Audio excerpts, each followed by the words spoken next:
Hello, everybody. Welcome to Cover 4 Live. I'm Brandon Adams. Happy to have the entire Dog Nation team, Mike Griffith, Jeff Sintel, Connor Riley. We are ready to talk about some Georgia football tonight. We'll get into what's going to happen on Saturday, but also what's happening around UGA, around the SEC a lot, and the rest of college football here over the course of our time together there as well.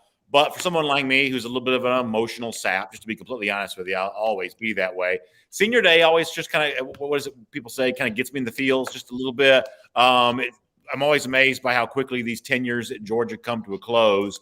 A lot of very good football players will play their final home game on Saturday. Now, also, there are a lot of people who don't quite yet know if they are playing their final home game or not because of the complications of the extra year eligibility that was brought about by the COVID issue from a year ago. But certainly, this is a special day for a lot of players. And I know this week, Kirby Smart talking about Jordan Davis, Devontae White, their decision to come back and how impactful that was for UGA. But there's always just kind of something special about Senior Day. Mike, I know you've kind of been following this closely there this week too. What jumps out to you and what is significant for you for a lot of these Georgia Bulldogs getting ready to play their last game in Athens? Yeah, BA, just, talking with Jordan Davis this week. I mean, every time we talk with Jordan Davis, I'm reminded just how special he is and what keeps bringing me back to my profession. When you meet a young man like this, is as humble as Jordan, a guy who's grown right before your eyes and matured. Brandon, I still remember sitting next to you at a Tennessee game and you nudging me saying, I really like this kid. Keep an eye on him. And sure enough, he's just blossomed into this superstar. And yet he's remained so grounded. He's just one of those players, and I'll say this. Sports writers don't typically root for teams, but you absolutely root for people. And Jordan Davis is the kind of player that you can't help but root for. Yeah, Connor, I mean, if I could have a team full of Jordan Davises, I would certainly be very happy about that because of, first of all, he is a really good player. And, I know that sometimes his thing kind of gets cast as a little bit of an underdog story because he's only a 3-star recruit. And I understand why that's the case. But I do truly believe these Georgia coaches always knew that he was a good player. I truly believe they always had him pegged, always had him identified as a player they wanted just as much as anybody else they signed in that 2018 class. And I think it took the rest of the world a little bit of time to catch up with just how good a lot of folks, in this Georgia staff already thought Jordan Davis was to begin with. Yeah, it's hard to be an underdog when you're 6'6" and 350 pounds and playing as a freshman, but that's what Jordan Davis was doing, and he's gotten better every single year. And, in years past, obviously not so much recently when we've seen freshmen or younger players be able to win the Heisman, you think of that award, a lot of times it was sort of a career accomplishment thing. And I do think Jordan Davis, what he has accomplished in his career at Georgia, is worth celebrating. Georgia's going to very well lead the country in run defense for the past 3 seasons. Davis is the single most important reason why Georgia has held that stat there. And he and Devontae White, I would add as well. Kirby Smart sort of talked about him and his impact of coming back this week. The impact that those two guys have of just being stars in their roles and doing what they're asked to do, I think it exemplifies what this Georgia defense is and is all about. And I wish it was a better opponent on Saturday that we could celebrate against than Charleston Southern. But for guys like James Cook, Zamir White, who made the decision to come back this year, I think it's going to be a really special day for all those guys. By the way, shouts out to Foster Moss, who's checking in with us. He says he's actually walking into Mercedes-Benz Stadium for Falcons Patriots tonight. We're obviously monitoring that. I joked with Connor before the show began. Connor's a big Patriots fan that we're kind of squaring off here a little bit tonight with Falcons Patriots. So Thursday night football ongoing. Foster going to the game, but also tuned in with us right now. Foster, I really appreciate that. And Jeff, with the idea of senior night or senior day on Saturday and that theme, Connor mentioned Devontae Wyatt. I'm reminded of you and me and Wyatt, who joined us at the Marlowe's Tavern in, I believe it was Roswell, going back a good number of years ago. And he was such an engaging personality. Folks just loved him so much that night. And boy, you blink your eyes and it's a career, getting ready to come to an end. And, what a senior season he's had. And obviously his biggest games are still yet to come here this year. But you reflect on a guy that's really made himself into a terrific football player. I've heard this from opposing staffs here this year, just how impressed they are with what Wyatt has kind of become. And, I think he ought to be commended for that. And I know you remember that night as well as I do when he was with us there. And it's always nice to see where guys go from those initial interviews that take place before they actually become UGA players. Yeah, for me, Brandon, I'm going to kind of be an emotional, nostalgic, not so much as sap, but kind of proud for a lot of these guys because I know most of the stories. I know you mentioned Devontae Wyatt. The two things that come to my mind is Air Force Ones. He ran a track meet in high school, and he made a bet. He won a bet, and they had him run the 100 meters for his high school track team at Towers High, and he ran that in something like 11.7, 11.8 at 295 pounds when he was just a junior. I remember his high school coach. There was a bad element in his high school, and the wrong crowd was wanting to really snatch up Devontae Wyatt. And it sounded to me like something from the movie Lean on Me, where his principal and his head coach told a group of guys that were described to me as in a gang. They said, "Let me have this one. Don't take him. Don't take him away from school. Don't try to lure him away from school. Let me have him because he's going to do something with his life." I think of James Cook and his mother, who basically dressed him down and said, "You're going to go to Georgia and you're going to be a man, and Dell McGee is going to make you a man." And that time, James Cook couldn't deliver an interview of more than two or three words. I remember his mom saying, "Now, James, that is not a good enough answer for this reporter. You need to give him at least 2 full sentences." And she wouldn't let him go until she gave me 2 really good sentences. I think of Jordan Davis. The first offer he ever got was from Trey Scott when he was at North Carolina. You can go up and down the Georgia roster. There's like 28, 29 guys that are going to be honored on senior day. Humble prediction is I bet 12 or 13 of those guys come back. Maybe it's so nice they're going to do it twice. And I don't care if it's Charleston Southern, because Charleston Southern is much better than Thank You Vanderbilt and no senior day from a year ago. Indy Clip making fun of me for having my tree up. That's the only piece of Christmas we have up right now. Now, listen, by the time we get to December, this place really is like the Griswolds, but the kids wanted to start this a couple of weeks ago, so we let them do that. By the way, James Walhon, and I hope I'm pronouncing your last name correctly, James, gives some kind words here in the comment section for just the content that we do. James, that means a lot. I really appreciate that, and I just appreciate you tuning in to watch us here tonight there as well. So big thanks on all that front. As far as the game itself goes, you know, it obviously is what it is there in that front. Mike, is there anything that could happen between the white lines on Saturday? I mean, obviously, barring injury, which you hope does not, rear its ugly head. Is there anything that could happen in the game that you would find interesting? Well, on several fronts, yes, absolutely. I mean, games like this, it's a level above G-Day, but it's similar in the respect that there's a lot of young players that we want to see play. Certainly the quarterbacks, we haven't seen Carson Beck in a while. I'd like to see Brock Vandagriff if the game lends itself to that. I'd like to see Darnell Washington get more involved. He's only had 1 target the last 2 games.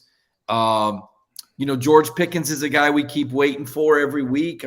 I don't know that we're going to get a telegraph from Kirby Smart or an announcement that George Pickens is going to play. And Connor, you may feel the same or different, but I almost just feel like one day George is going to he's going to dress out in the pregame and he's going to run on the field. I'm not saying I think that's going to happen, but I kind of wonder when it does happen. Defensively, in the secondary, I think that the lack of depth, we saw the brilliant adjustment Georgia made on Tennessee early on, seemed to be the depth and adjustments these coaches make is incredible. But at the same time, they've still got to get guys like Bullard and Lasseter some repetitions and some experience. Nyland Green, you just don't know when it's going to be next man up. So those are some of the things at the top of my list. Connor, who are some young players that you'd like to see play? Because that's obviously the thing. I think that for the people who are watching our content, that's a pretty plugged-in Georgia fan, and this is the thing they're interested in. Now, for a lot of folks, this is the only Georgia game they may get a chance to go to, and so they're just kind of there to see the pageantry and there to just sort of experience the moment. But for a lot of our audience, it's a little deeper than that. It's guys that you haven't seen maybe play at all or not very much.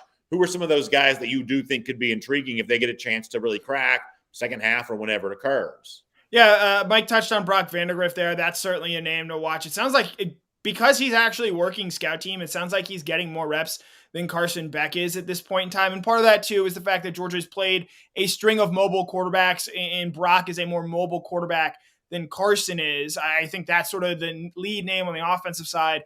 Defensively, Kumar Lasseter is a name that really sticks out to me. He's a guy who Kirby Smart mentioned this week working a little bit more in the star position, them trying to get him reps there. He's a guy who I think could very easily end up being your starting cornerback opposite Keely Ringo to start next season. But because of the way that he is continuously impressed, I'll be interested to see how much he gets reps at both at one of those corner positions, but also in that star position, maybe even early on in the game, because I think based off what we saw against Tennessee, that's pretty clearly Georgia's biggest weakness at this point in time in that defense.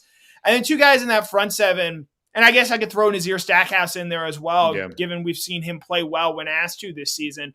Chaz Chambliss and Jamon Dumas Johnson. Chaz Chambliss picked up a sack last week against Tennessee, and this Georgia outside linebacker room with Nolan Smith dealing with an elbow injury. Now, Kirby has said he is fine, but that outside linebacker room gets really thin pretty quick, so I'll be interested to see what kind of progress he has made.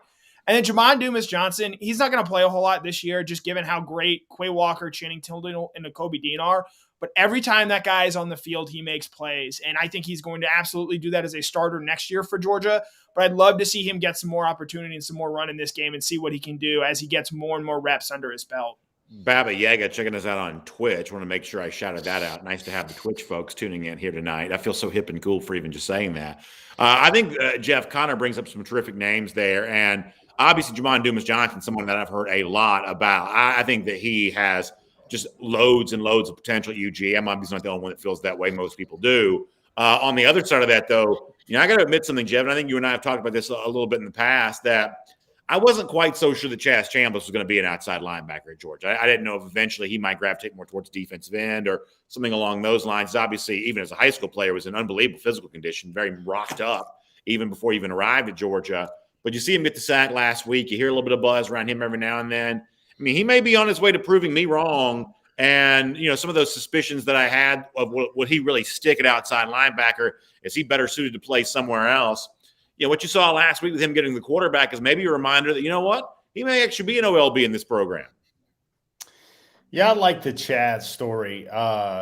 First of all, Brandon, I know you're hip enough to know where the Baba Yaga comes from, right? You're up on your John Wick movies, right? The Boogeyman? Yeah, I mean, I know the movie, but I haven't seen it. Yeah, no, I haven't seen that. Oh, you need to watch that one. That's a good flick. I will. I've heard good things. Speaking of a guy that could be like a John Wick on the field, that's Chaz Chambliss, because a lot of folks tell me that know what they're talking about, that there's probably nobody that works harder on the Georgia team than Chaz Chambliss. I like two stories from him. Number one is, the Tennessee folks were ragging him last week. They were going through all the warm-up drills, and they were right in the pulpit of all the Tennessee toxicity. They were spitting acid at the Bulldogs warming up. Chaz was doing a play drill, read and react, go catch a ball drill, and he dropped it.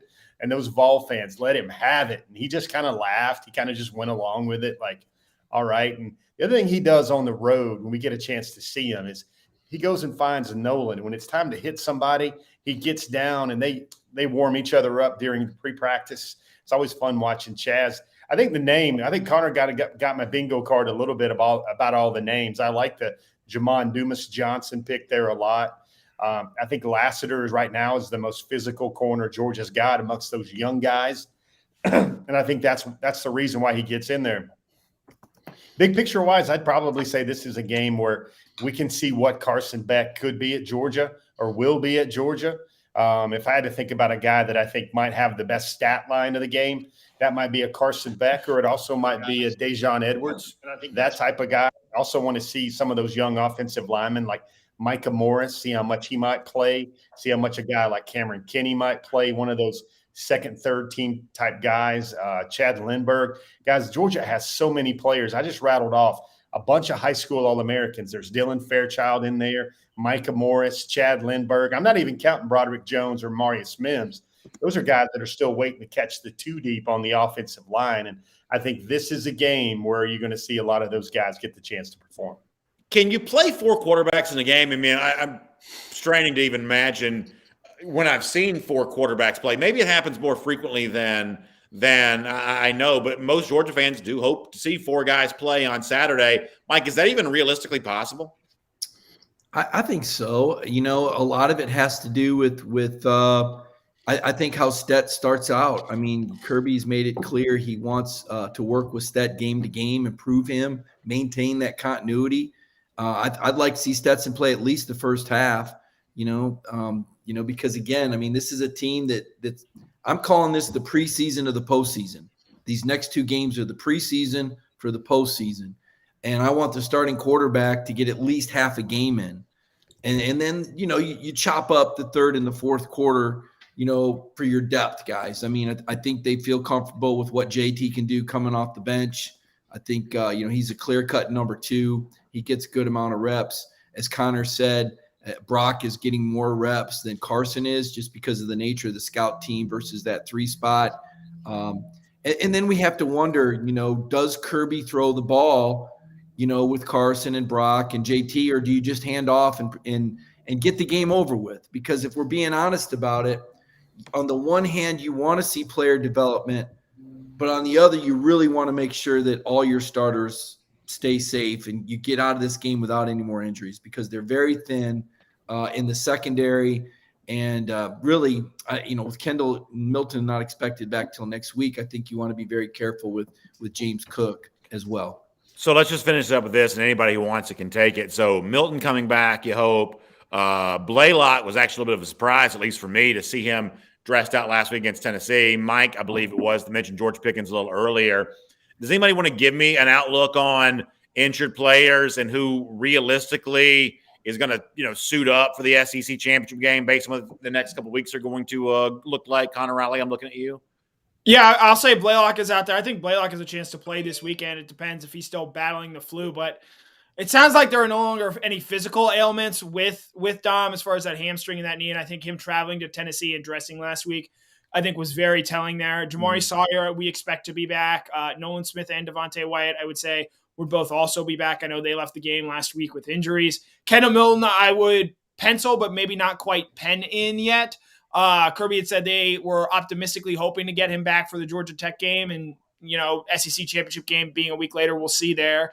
Mike sort of hit the nail on the head when it comes to George Pickens. I doubt there's going to be some grand announcement because I kind of think if that were happening, we would have seen it this week. But it's going to be a situation where, hey, George is dressed, he's playing, and that's sort of the way it goes. And personally speaking, until I see that, I'm still going to remain a little bit skeptical that we see George out there, just given all that he has working for him in terms of an NFL future and whatnot.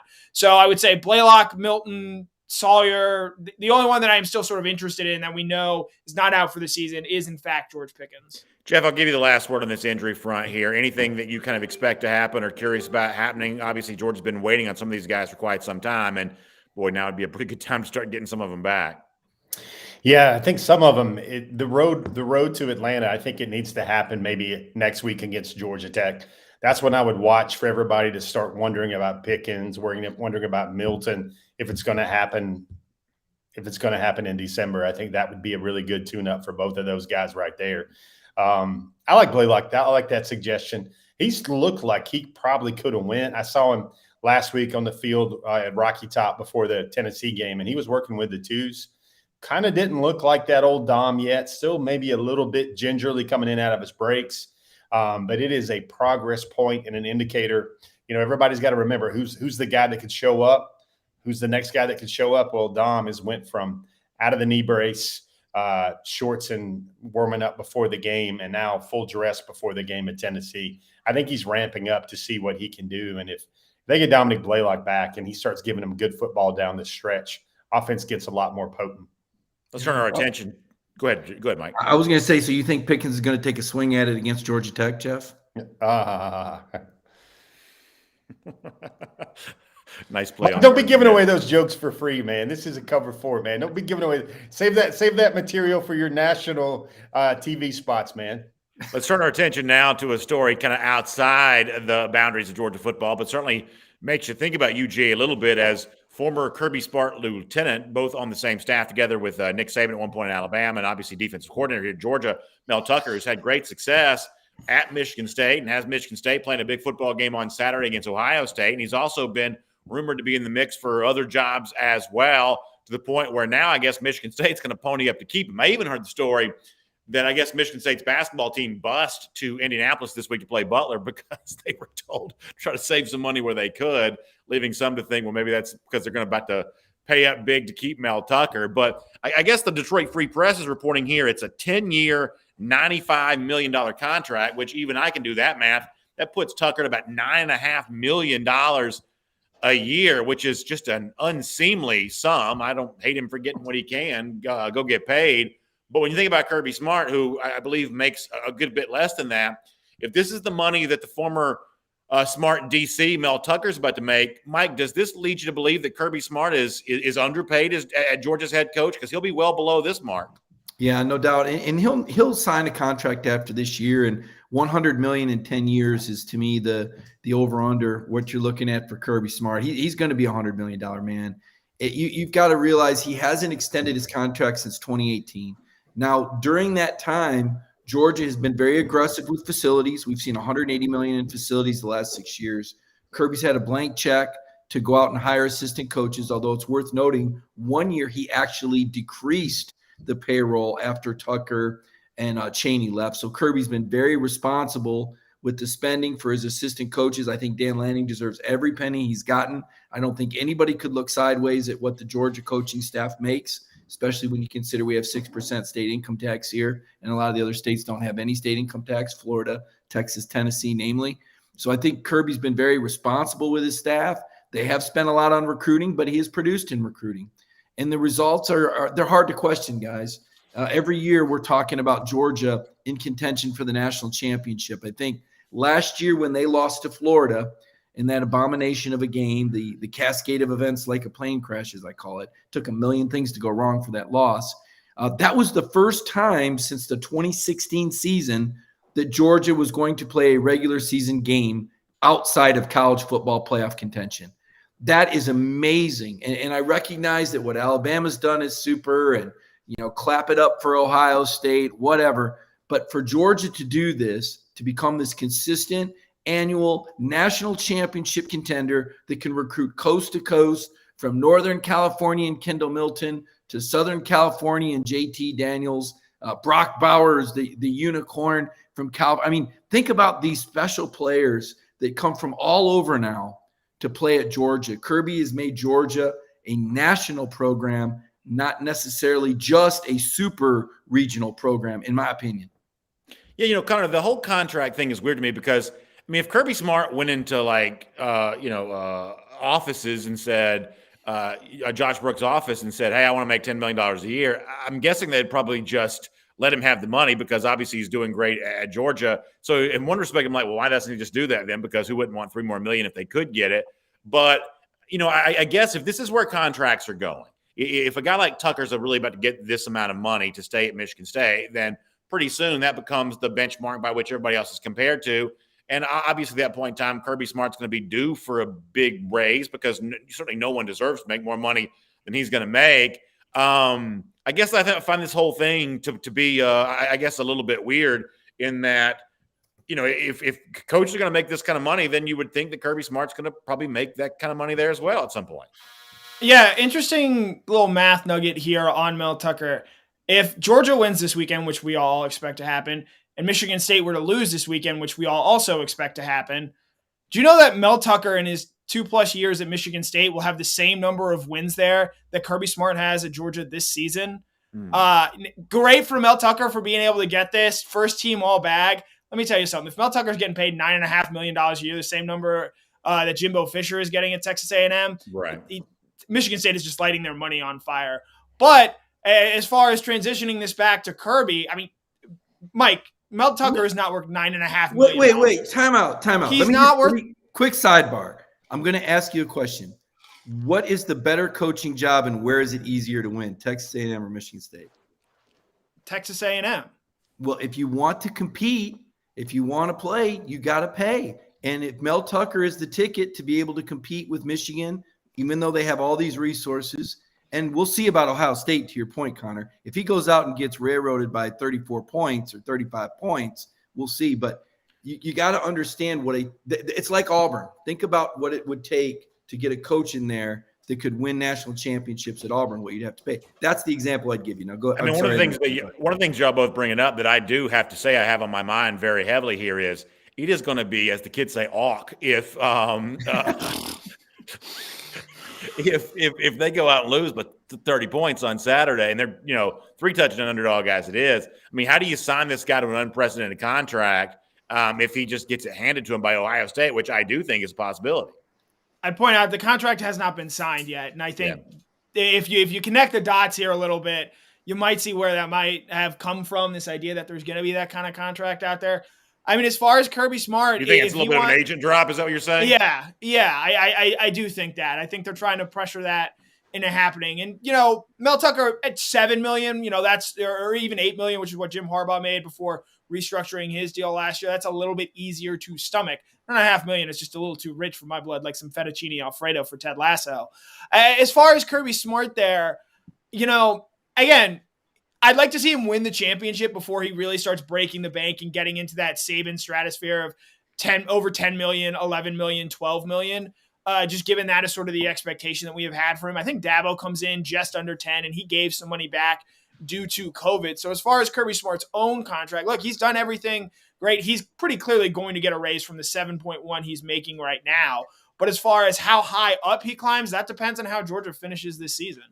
So there's something that I've been trying to bite my tongue to keep from saying, but I believe I'm about to spit this out here in a minute. So let me let Jeff jump in this topic, and then I'm going to say the one thought that I can't quite get out of my mind when it comes to all of this. So Jeff, hop in here on anything you want to do, and I'll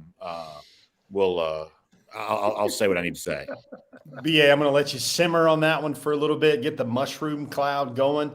Here's what I want to know about this. In the week where let's say somebody's private business has become really public, I'm intrigued by how they're attaching donors' names to this contract. Like it was the announcement that so-and-so Rockefeller and so-and-so richguy.com is going to be fronting the money for this contract. So Kirby goodness knows Georgia's corner of the market on that. About half the people that work at Georgia have a name to their title now, which I guess I'd like to see how long the collection plate would need to go around for Georgia to get Georgia to $11 million for Kirby Smart. And all I know is this. I think it's the highest number, Mike. Is it 9? Is that 9.5 in the SEC? Is that what the highest number is right now? Saban's in double digits. It says according to the USA Today of last week, it was 9.7 for Saban, 9 for Orgeron, 8.9 for Shaw, and 8.3. I think Saban's 11, Connor, may have had a retention bonus in it last year.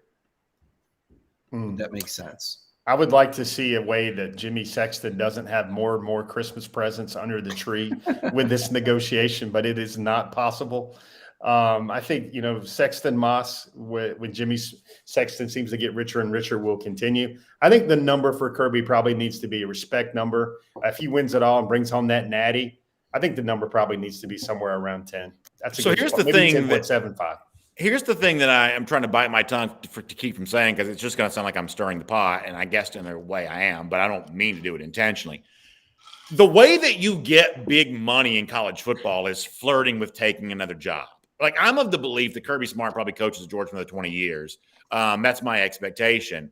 But can you really expect to go 20 years of Kirby at Georgia without there ever being a moment when he flirts with taking another job? Vince Dooley had that moment when he was here. A few years ago, Nick Saban kind of, I guess, depending on who you believe, flirted with taking the Texas job. Dabo Swinney may have his moment in a few years when he flirts with taking the Alabama job, whether it's another college job, which seems strange to even mention, an NFL job. I mean, Mike, do you think Kirby Smart can go 20 years at Georgia? And I'm just picking that number because that seems like a long time to stay somewhere. 20 years at Georgia, and there's never a moment when Smart at least listens to overtures from somewhere else, whether it's to get like the gigantic $20 million a year salary or just to make sure that everybody knows that they, need to make sure they keep appreciating him. I mean, do you think we can go a full Kirby Smart career without there ever being a Smart name linked to some other job somewhere? Well, first off, I don't think you have him that long. I think you may have him another 8 or 9 years tops. Number one, he makes enough money, and the way Kirby is, shines bright like a star. But boy, I mean, this guy, you heard that halftime speech, guys. Connor and I have been out there on the practice field and kind of heard the echoes as we walk away of him over the mic. That's not just a halftime speech. That's a lifestyle for Kirby that you heard there at halftime. But to your point, BA, I wonder if I think they're going to win the national championship this year. And so I don't necessarily think there's a flirtation after that. But if Kirby manages the remainder of this season in optimal fashion, we could be looking at a dynasty. And after a second national championship, I think he would really have to wonder if he wanted to stay at Georgia or maybe explore a job in the NFL. But that to me is probably 3 or 4 years off. Before you jump in here, Connor, I guess to clarify what I'm saying here, I guess I kind of almost wonder that if Kirby is going to just be entrenched at his alma mater and he never looks around at all, which most people think he would, then maybe Kirby does end up making as much money as some of these other coaches who are showing you a little more of a willingness to kind of bounce around a little bit. I guess that's the point that I'm kind of getting to here. Connor, jump in. Yeah, one, before we throw the D word out there, let's at least have Georgia win one national championship before putting the cart too far before the horse there. As far as Kirby looking elsewhere, I'll say this. I don't think he ever goes to the NFL. I think he enjoys recruiting too much. I think he enjoys being around high school athletes and being in those type of environments more so than the corporate atmosphere of the NFL. And so because of that, I mean, he's already at his alma mater there. So you rule out any move elsewhere like that. And I mean, there's a case why every year you have people say Georgia is the best job in college football, even though I think some of the recruiting advantages that people believe exist here are a little bit overstated. Texas definitely isn't a better job at this point in time with the dysfunction their boosters have displayed. USC can't seem to figure things out. And I also think the decline in youth sports, youth football in particular in California, has eaten into their sort of advantage out there that they used to have. Alabama is a good state, but it is not Georgia in terms of the type of product that they produce in terms of the high school level. So, while sure, I would be on it, you'd probably be smarter betting the field that someone does decide to make a run for him. There's not a better job for Kirby, especially as long as he continues to have that love of recruiting, which I think he's going to. Jeff, I think kind of brings up a really good point, which is that in addition to the fact that there's an emotional tie for Kirby that runs very, very deep, it's also just practically speaking the best job in college football as it is. It's the kind of job that no one might willingly leave. And certainly for someone like Smart, who not only is he an alumnus, but his wife's an alumna as well. I mean, this is a Georgia family through and through. So from that standpoint, there may not ever be that viable moment where, hey, maybe we will consider packing up the family truckster and moving to blah, blah, blah. It just doesn't seem to make any sense for Kirby. And if that's the case, then maybe that we are destined to see 5-6 coaches in college football just making more money than him, no matter where the salaries are going, because there are other coaches out there that are just a lot more willing to flirt. Yeah, I got a few takes on this. Number one, I don't think Kirby ever leaves for the NFL. I think Kirby actually, being the son of a longtime high school coach that coached all his life, I think he's going to coach probably 10, 15 years. I think 15 years might be the number there. I don't worry about burnout with Kirby because Kirby's coaching burn, so to speak, and how hard he gets after it. It was much the same as it was his first year at Georgia. And even when he was at Alabama, this is just the only way he knows how to do his job. And I think he relishes in it. I think there will be ways for Kirby to still be challenged. I think Connor had it right. The really most impressive thing, or the most important, the thing he gets the most joy out of is recruiting. I think that will change a lot over the next couple of years with NIL, and he'll try to find a way to surf and kind of master the new mainstream and everything. Other wrinkles you see happening. I mean, Brandon, did you see this news item this week where Hines Ward was given now a full-time job as the wide receivers coach at Florida Atlantic University? I did. This is Hines Ward with about $40 million worth in the bank. He could viably be an NBC commentator if he wants to, but he wants to be in the grind. He wants to coach. He wants to recruit. And can you imagine somehow, I'm going to tell you this, if Hines Ward is still coaching in college football in like 5 years from now, it's going to be too much tractor pull, too much inertia and gravity not to get him on the Georgia staff. Connor, go ahead. Yeah, one thing a commenter brought up, Steve Aronica, how long was Kirby Smart the defensive coordinator at Bama, where he could have gone to so many different jobs, but chose to be patient and wait for specifically this opening? I think the fact that he showed that much patience at that point in time in his life, where it's so easy, you see so many coordinators at Alabama leap at the first marquee job they're offered. I think because Kirby showed that patience, that he was willing to wait for that, explains maybe why he would stick it out here. And I thought that was a really good comment by Steve. I think that's actually a very good point. Mike, I know this comes across like I'm trolling, and I don't mean to. I guess the one thing I can't quite close my mind off to is if the opportunity to go take his defensive scheme to the NFL and see how that would work with NFL players against those sharp offensive minds that exist in that league. For as much as Kirby Smart is kind of born to recruit, and I think he really is, this is also a guy that likes drawing up schemes in the dirt too.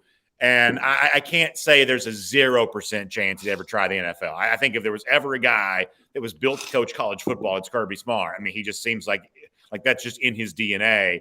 But I can't say that it's a 0% chance that he might not flirt with the New York Giants or whatever job that might come open if that ever came around, because it's just one of those. There's only 32 of those jobs in the entire world. It's a hard thing not to at least listen to.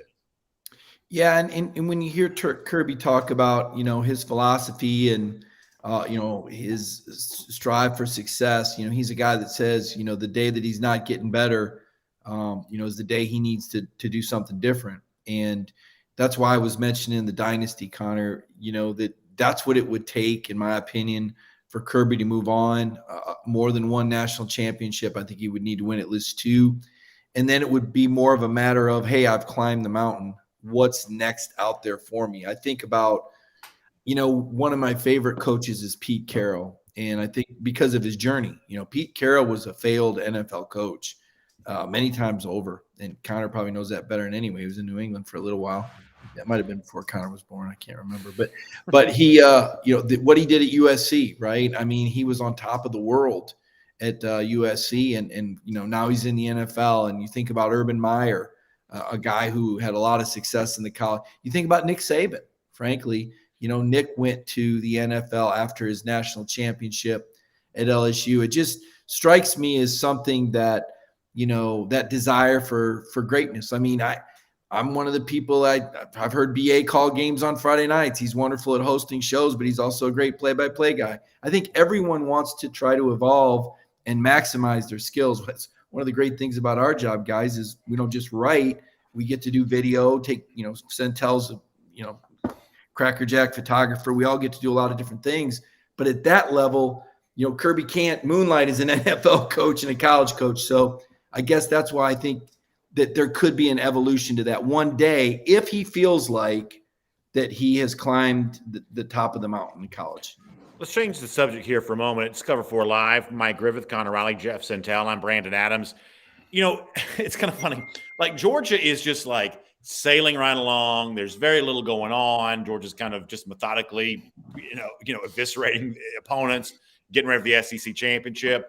But as quiet as things are in Athens, it is mass chaos in about 3/4 of the SEC right now, the likes of which that, I guess it's this way each and every year. It's why I love this time of the year. We call it the silly season with all the coaching rumors and things like that.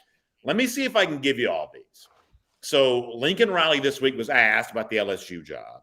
Shane Beamer this week was asked about the Virginia Tech job. Reports out of South Florida connect Lane Kiffin to the Miami job.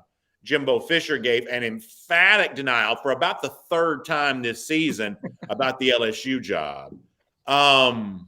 Florida is just on the verge of firing Dan Mullen if he sneezes in the wrong direction. Odds-on favorite to be the next head coach fired, I would point out there.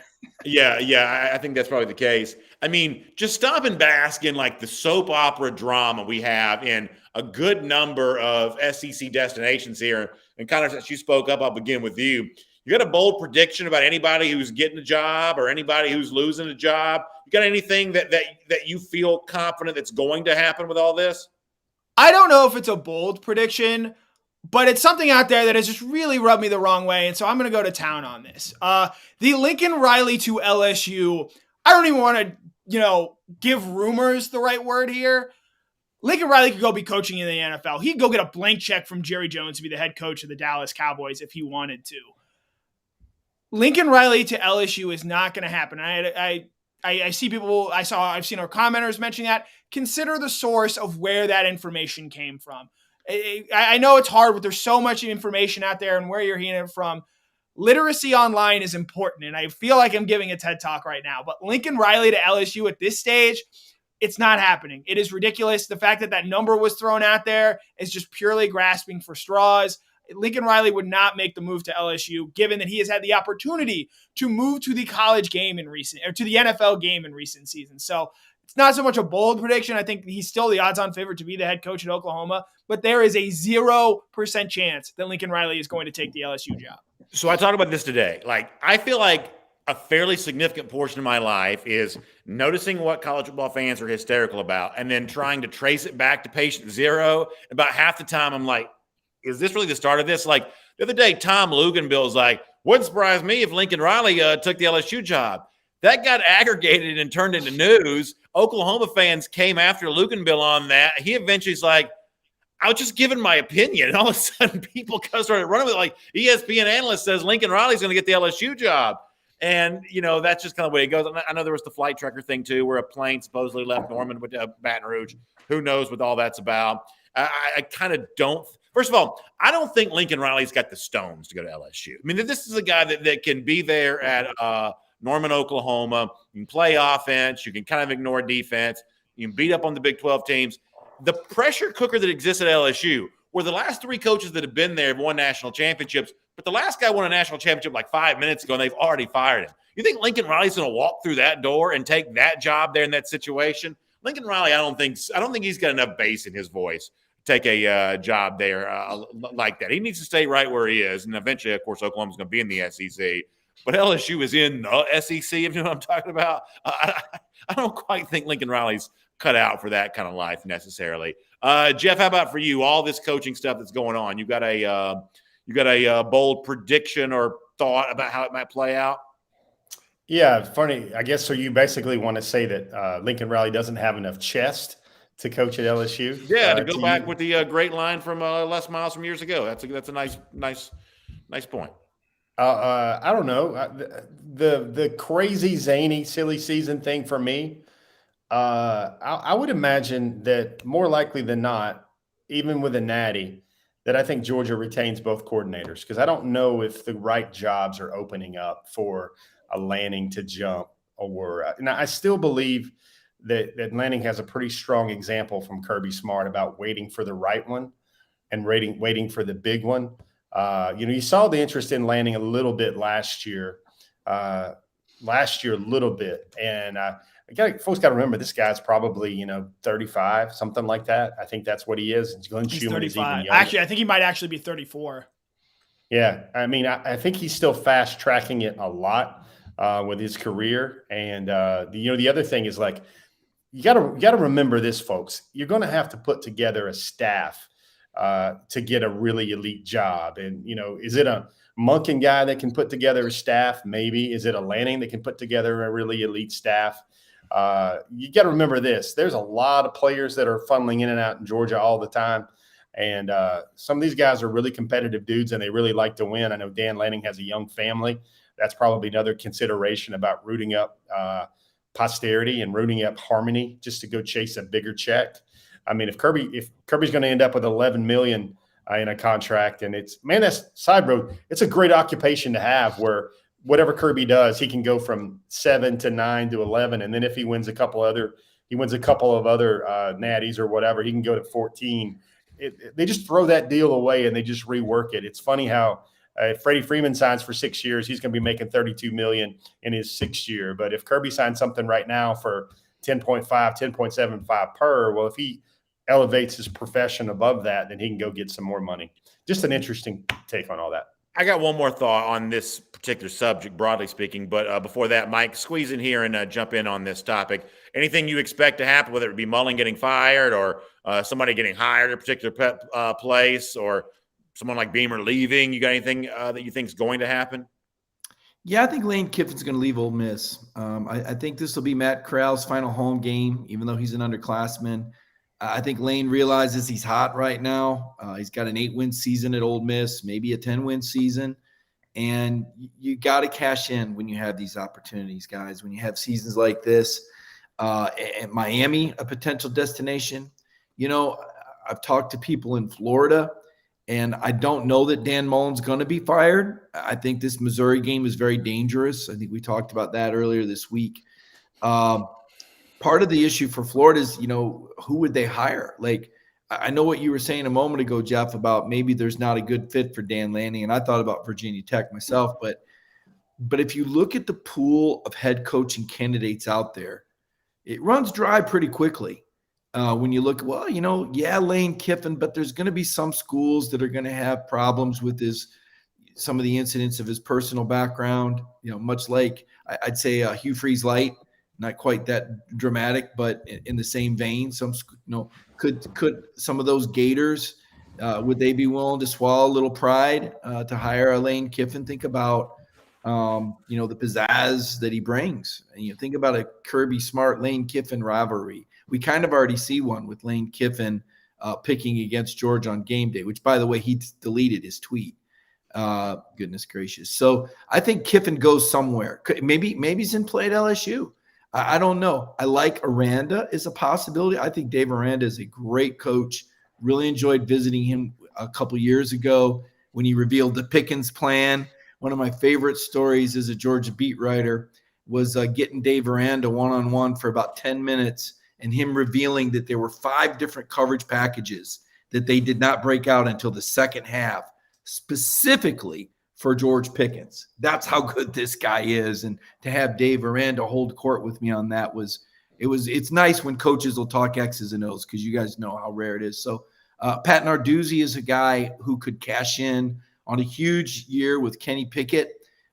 Pitt is a good job, but it's not a great job. I know Pat. I've talked to him before. He wants a piece of the SEC. We talk about coaches wanting a chance to reach for it all.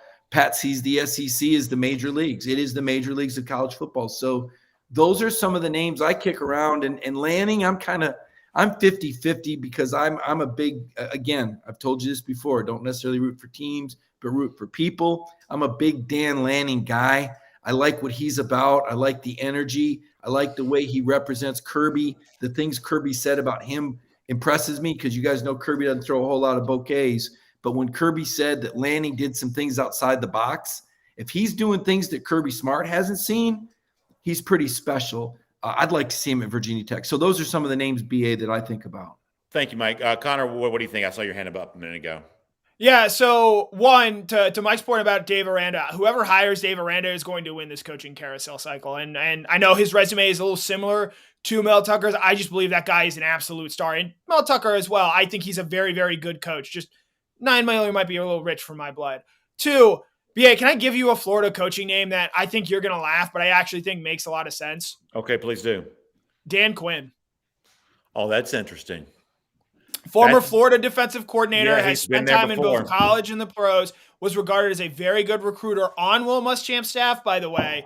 A near Super Bowl winning coach, though very famously blew it. But sure. I would point out as well, for all the, for those that would worry about, well, that just be a Muschamp all over again. Dan Quinn showed that he was very capable of hiring creative offensive minds to put schemes in. Kyle Shanahan, Steve Sarkisian. He did a good job with that at the NFL level. So if Florida does decide to move on from Dan Mullen, which I think the hesitation there is if and when Scott Strickland does that, it starts the clock on Scott Strickland in his time there at Florida. And if that hire doesn't go well, he himself might get moved on from pretty quickly there. So if I'm giving a Florida name out there, Dan Quinn is a name that I would at least be very interested in seeing what he ends up doing.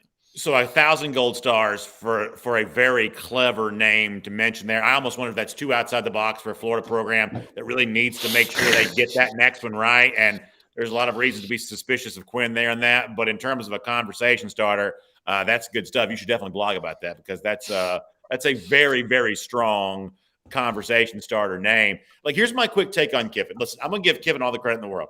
He has had a better year at Ole Miss this year than I thought he was probably capable of. And I think he's proving himself to be a little bit more mature now than he was early in his career. There's no doubt about that whatsoever. So he is now, I would say, more of a candidate to get a bigger and better job. But the question then you ask yourself is, well, do you really need to leave Ole Miss? And here's the thing I can't, quite shake here. Is that you look at the unique circumstances with the 2023 recruiting class, the fact that there's an Arch Manning in that class.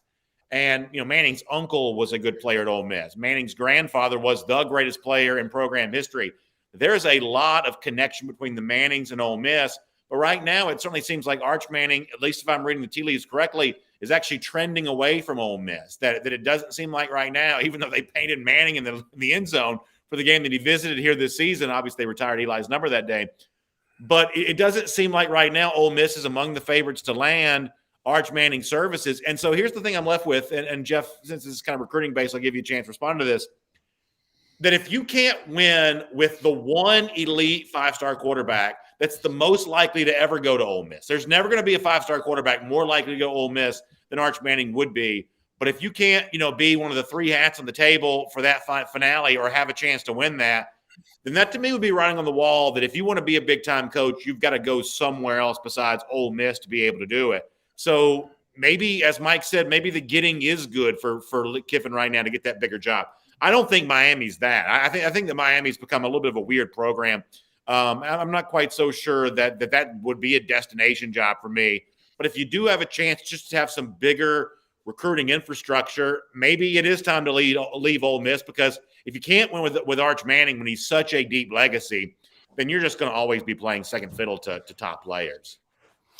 Man, Brandon, Peaches is a professional. She knows to hop off the chair when you stop talking, man. That's really good, man. It's the power that I have.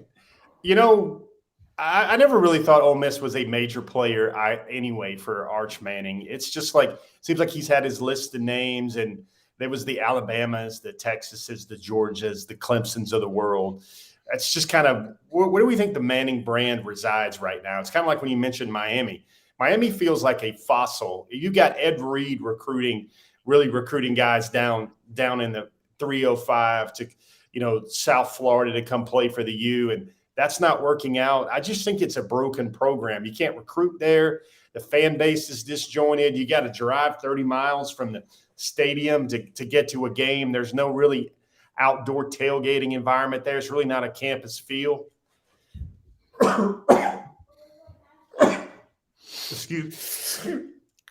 Excuse me. There you go. Wow. That's my last sneeze. I usually sneeze in threes. That's one of the things. When I do sneeze, I sneeze in threes. Hopefully, I can get a couple of bless shoes or Gesundheits out there. You guys are Southern gentlemen, right? Bless you, Jeff. Bless you. All right. Thank you. Bless you. Is that a sneeze or a cough? I was actually worried about you for a second, but I'm glad that you're okay. And the thing there with a lot of this stuff with Manning is it seems like whether this is the season of fortuitous things for Georgia football, but look how Texas is kind of withering on the vine a little bit right now and not playing, that great football that's going to attract a lot of big names, and guys will look elsewhere. One name that I kind of back pocketed for all that SEC coaching talk, guys. I want to know what you guys think about Mike Leach. Do you think the long-term fit is going to be there at Mississippi State, or has the season he's had this year maybe upgraded his resume with all these coaching jobs coming open? I still think he's a hard. Go ahead. No, I still think Mike Leach is a hard person for anybody to hire because he's just so dadgum weird. He says a bunch of weird things. He sued his ex-employer, which is a huge red flag for anybody that would hire him. He's another one of these guys that he's coached up Mississippi State this year better than I assumed that he would. I'll give him credit for that. He's just a tough guy to hire. For as entertaining as he is for talking about Halloween candy, goes out there and trashes his kicker in a press conference the following week. Like, that just does not sit well with professionals. And that's Kiffin. Leach is just always going to be a tough. He's always going to be a tough sell to people who wear suits and ties for a living. But go ahead, Connor. Yeah, I think State is like that. The best job capable of getting a good football coach. But all the other CEO type stuff that he has to do, he is clearly not good enough at that. Imagine if Dan Mullen came out and trashed his kicker in the manner that he did at least did in a few weeks. Dan Mullen may not be the head coach of Florida anymore. Yeah. By the way, Mike, I'm going to finish with this on this topic. Croking123 in the comment section a moment ago said that he hoped that Florida would fire Mullen and hire Lane Kiffin. He thinks that'd be good for Georgia. At least that's what I think he meant. At this stage of the game, I'm not quite so sure that's true. I mean, Kiffin's offense is moving that football, and for all the lack of street smarts that Mullen seems to have, Kiffin seems to have some of that in spades. That Mullen's not comfortable in his own skin. He's not genuine. He's just a fake phony. Whereas Kiffin, for better or worse, he's kind of comfortable being himself. Now, I think he's a little bit more of a keyboard warrior in that he's funnier on Twitter than he is in real life. But I got to say, I've got enough respect for Kiffin now that my preference would be that Florida not hire a guy like that. That I'm a lot more comfortable with what I think of as a little bit of an inauthentic Dan Mullen than the more authentic Lane Kiffin, who anybody will tell you does truly know offensive football. Yeah, I think Lane Kiffin's dangerous. I do. I think he's willing to. I mean, I haven't been in Tennessee when Lane was there, and as I said, I did a story. One of my assignments was to document the Tennessee violations versus the other violations in the SEC, and Lane and Saban were neck and neck for those secondary oops violations, right? Oh my goodness, did we break a rule? I didn't know that, and therefore it's not a major violation, although Kiffin actually did have a major violation. Tennessee should have been put on probation because they paid for hostesses to attend a game in a non-contact period. How they didn't get a major violation, probably because Kiffin was gone and they nailed Bruce Pearl for a much lesser, although effective violation. A short little history lesson there. I'm with you though, BA. I'm with you. I think that Dan Mullen I think he's a good coach. I don't think he's a great coach, and I objected strongly to the notion that he was a guru that was going to conquer Georgia, and predicted an 8-4 year. I was off, obviously. He's not that effective this year. I think Lane Kiffin, though, could be dangerous because of the extremes that he would be willing to go to, because of the riches in the state of Florida. That is a state that is waiting to be conquered by someone. And I want to throw this out there on the Arch Manning thing. I just feel like Peyton and Eli, the Manning being painted in the end zone, I think that was as much to impress Arch. But don't you just get a feeling? I always get this feeling when Peyton would go back to Tennessee for big games, like this week, that he was in the film room. Like, Peyton doesn't just go and say hi. Peyton's the kind of guy that says, let's watch some film together. Peyton's the kind of guy that helps that team. Can you imagine Peyton and Eli huddling up there at Ole Miss with whatever coach? I don't know who their coach is. Who's the head coach you plug in there that works with the Mannings? But, talk about guys that like to evolve and have fun.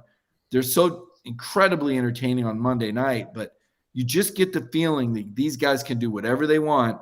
And what if Arch is their monster and they work with the staff? So I just kind of want to – and what if they go to LSU, right? That's where the Manning hasn't gone. They're from New Orleans. What if Arch is the LSU Tiger and the Mannings right now are the ones that are picking the next head coach for LSU with Arch part of the package? Yeah, I think that's kind of an interesting thing to consider there. If you don't mind, let's shift gears to our final topic before we let things go here tonight. Obviously, Top 25 re-released by the College Football Playoff Selection Committee on Tuesday. Connor, anything jump out to you of note with this? There were a couple of things, obviously, kind of down market a little bit that got my attention. But what jumps out to you about the top 25 right now that came out on Tuesday night? And unfortunately, these top teams have continued to win, and so it's hard to change things up. I found it interesting that, assuming Alabama beats Arkansas this weekend, and depending on the point spread there, Georgia next week could have 0 wins over teams ranked in the college football playoff top 25. Not that it matters all that much because Georgia has so thoroughly dominated everybody, but I did find that a little bit interesting. I think this is maybe the week that you see Ohio State potentially leapfrog Oregon, though I think Oregon's going to lose outright this week anyway and shift some things up there in the top 4 as it stands. Oklahoma's really got some work to do because they're all the way back in 13th, and the lowest any team has come from at this point in the season is 7th. So I think that loss, even though it's only one loss, I think could prove to be really damaging for the Sooners there.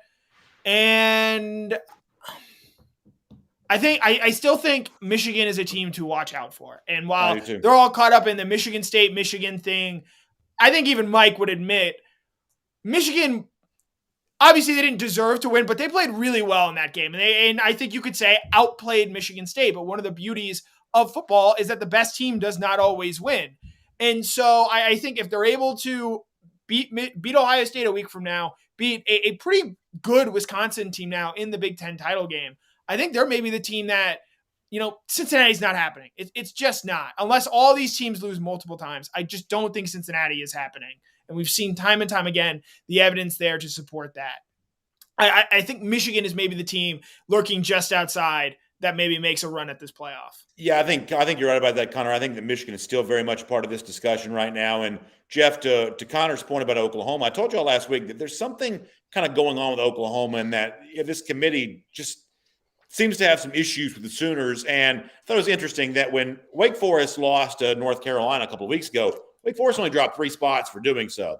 Whereas when Oklahoma lost to a Baylor team that is way better than UNC is, Oklahoma dropped 5 spots for losing to Baylor. Now, some of that's related to who was also moving up, so it's not a perfect comparison. But I think at this point in time, I think you can just about say that the Big 12 is eliminated from college football playoff discussion. I don't think Oklahoma State and Baylor's lost twice already, so they're not really a part of this thing. But the way in which Oklahoma drops, I think now when you're looking at those 4 spots, I think you can eliminate the Big 12 as one of the conferences competing for one of those spots based on just how far Oklahoma lost, having lost to Baylor. Even though there may be an Oklahoma-Baylor rematch in the Big 12 title game, I just think Oklahoma has now fallen too far. Precedent would suggest they have. I think they've fallen too far to be in the college football playoff. That may have been the most significant thing the committee did this past week. Well, I think the door is open, and this is a scary thought. I think the door is open for a 2-loss Alabama. I really do. I wouldn't have said that 2 or 3 weeks ago, but with Oklahoma losing, the scenario that Connor's painting of Michigan finishing strong, I could see Michigan, to Connor's point, I'll concede that I think there's a better chance that Michigan beats Ohio State at home than Michigan State beats Ohio State on the road. But I could also see Michigan losing to Wisconsin in the Big Ten championship game and wiping out the Big Ten. I think as the season's progressed, that it looks more and more like maybe a 2-loss Alabama could get in. And my goodness, wouldn't it just figure that a 2-loss Bama would get in? Wouldn't that be crazy and seem unjust? But I would consider a 2-loss Alabama versus a 1-loss Oklahoma State, probably going with the 2-loss Bama. A 2-loss Bama versus, what is Wisconsin? They might have 3 losses, actually. So I'm not ready to rule out Cincinnati as quickly as Connor, but only because I have a little bit of a conspiracy theory on this. The reason why I think Cincinnati is a little higher than maybe we expected and Oklahoma's a little lower than we expected is because I think Oklahoma's dirty dealings with the Big 12 is probably coming back to haunt them a little bit with the playoff committee.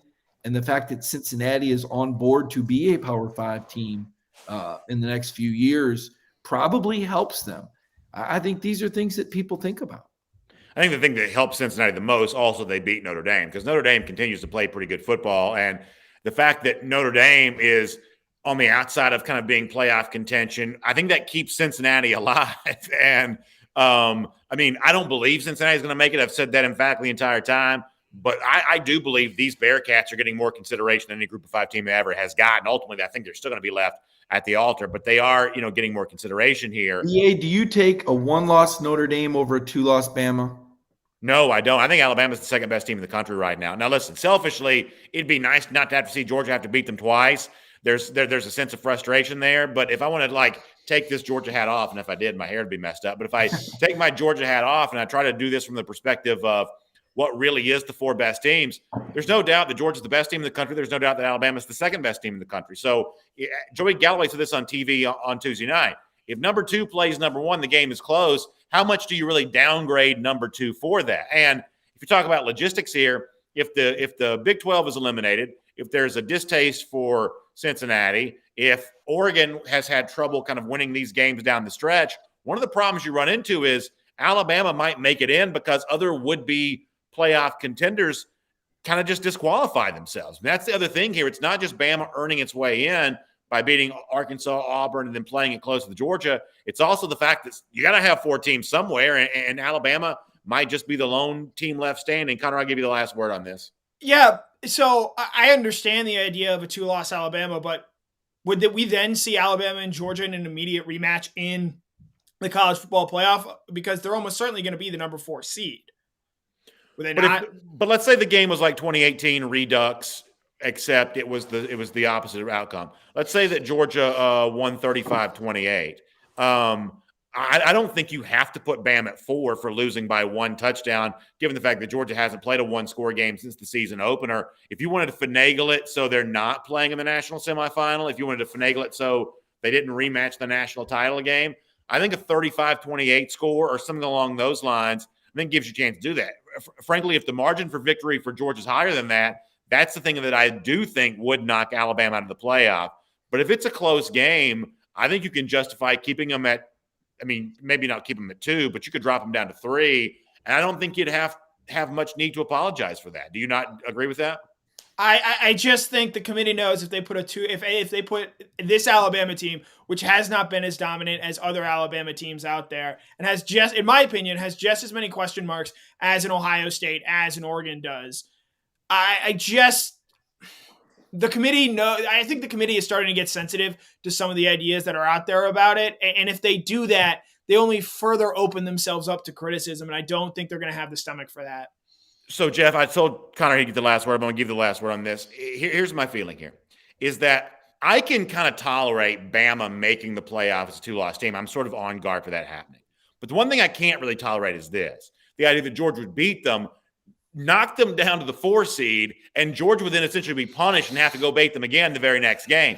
Like, at the very least, if Bama makes it as a two-loss team, you better see them playing Ohio State in a 2-3 matchup on the other side of the bracket, and Georgia kind of dealing with whatever's left over as the 4 seed. That better be what you're getting there, because if Georgia's reward for being the number 1 seed was to play the second best team in the country 2 games in a row, at that point in time, that's just not fair. Now, life's not fair, but that's just not fair. So I don't have a problem as a Georgia fan with Bama being in the playoff if Georgia beats them, but I want to see them in that national semifinal game against Ohio State, because at that point in time, if it's Bama for a second time or if it's Ohio State, those are both really tough opponents. That's a worthy national championship opponent.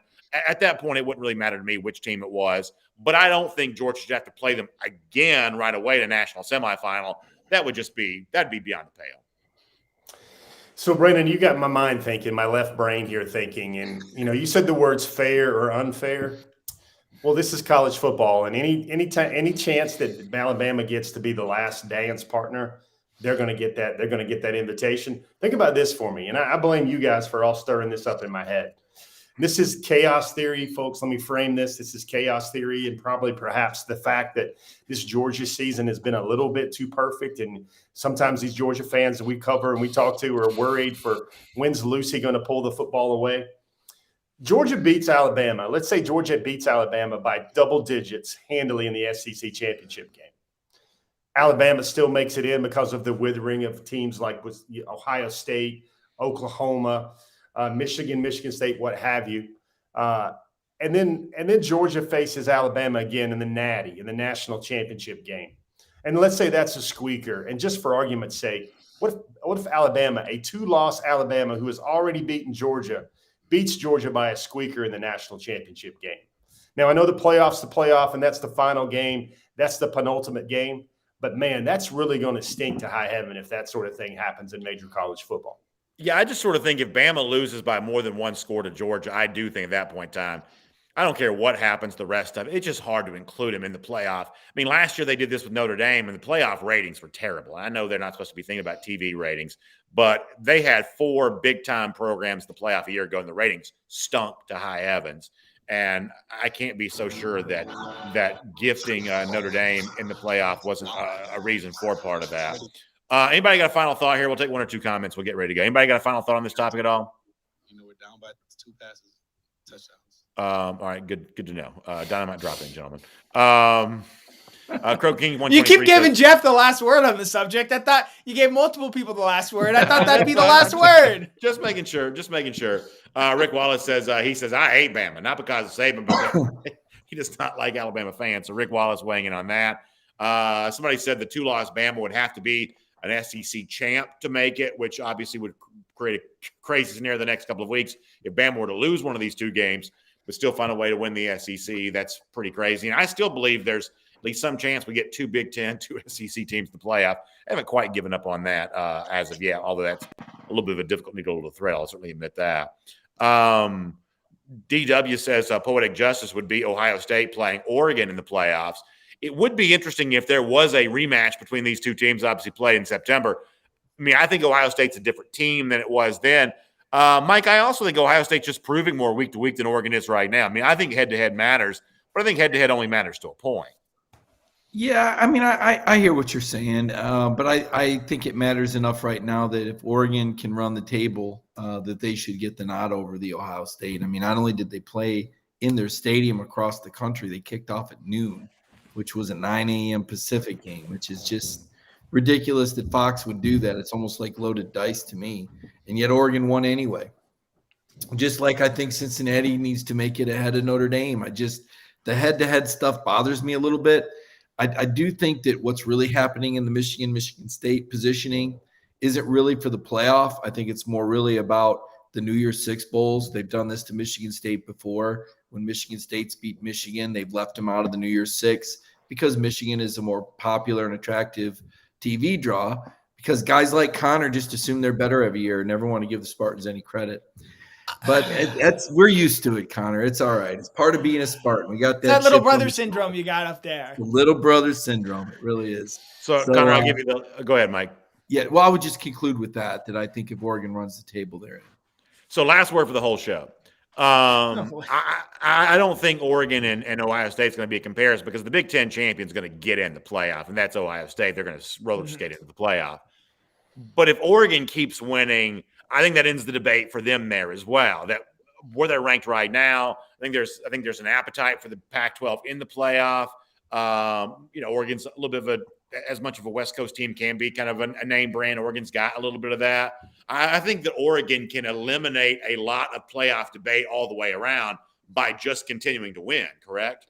I would agree with that. I think, while this Oregon team, they have not been overly impressive. They won a fair number of their games by double digits recently as well. They got a big test this week at Utah, and they're probably going to see Utah again in the Pac-12 title game. So I do think if this Oregon team keeps winning, and in part it's because of what has happened with the rest of college football, you see the Big 12 taking a step back. And what hurts a one-loss Oklahoma State is that if they're going to get to the playoff as a potential one-loss team, and they're going to end the regular season as a one-loss team, that means Oklahoma's probably a three-loss team there. And so you start to wonder about the impressiveness of their victories. The ACC, I love Wake. Wake's a cool story, but Wake's not sniffing the playoffs as currently set up. So I think because of what has happened in these other conferences, I think Oregon has a much better chance of getting into the playoff than we maybe thought 3 to 4 weeks ago. I love this time of year. I love coaching rumors. I love playoff debate. I love the whole thing. And as someone who's a Georgia fan, to think that Georgia's at the forefront of this entire discussion for the playoff and national championship, that is truly incredible. Great comments here tonight for everybody. Mike and Jeff and Connor, thanks for being here for Cover 4 Live. We certainly appreciate that. I know great coverage as we head through the weekend, senior day at Georgia with the Buccaneers of Charleston Southern, the diamond in the rough of the Big South Conference, coming into Athens there on Saturday. So good coverage of that, and we'll look forward to that. I'll see you tomorrow morning for Dog Nation Daily. Jeff Sintel will stop by. He'll do some UGA recruiting with us. Then Jeff and I both will see you tomorrow night way up in Cartersville for an unbelievable high school game between Cartersville and Warner Robins. They are on Peachtree TV. I'll have the play-by-play call of that, and that is going to be a great time as well. Great comments, great discussion, great time. Cover 4 Live. We will not see you next Thursday because that is Thanksgiving, but we will see you again very soon, though. So enjoy yourself, and we will talk later on, and enjoy the dog for the last time between the hedges on Saturday. We'll see you then, everybody.